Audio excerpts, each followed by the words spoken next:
Our next topic is about zero of a linear polynomial. First, we have to know that what is a linear polynomial. Linear polynomial is a polynomial of degree 1. For example, ax plus b. అందులో x variable కున్న degree 1.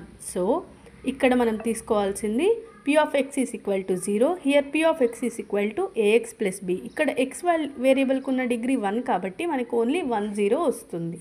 So అలా తీసుకున్నట్లయితే ax plus b is equal to 0. So x is equal to minus b by a. ఇక్కడ minus b అనేది constant term and a value అనేది coefficient of x. So x is equal to minus b by a. ఇప్పుడు మనం ఎగ్జాంపుల్ని చూస్తే 2k plus 3 equal to 0 అయితే 2k is equal to ఇక్కడ plus 3 when it moves to right hand side it becomes minus 3. k is equal to minus 3 by 2.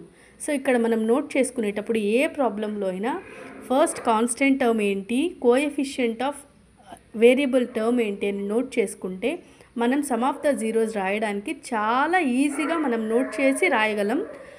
అదొక చిన్న small tip అనమాట. First coefficient ఏంటి, constant term ఏంటి అని note చేసుకుంటే మనం ఆ సమ్ ఆఫ్ ద జీరోస్ని ఈజీగా రాయగలం.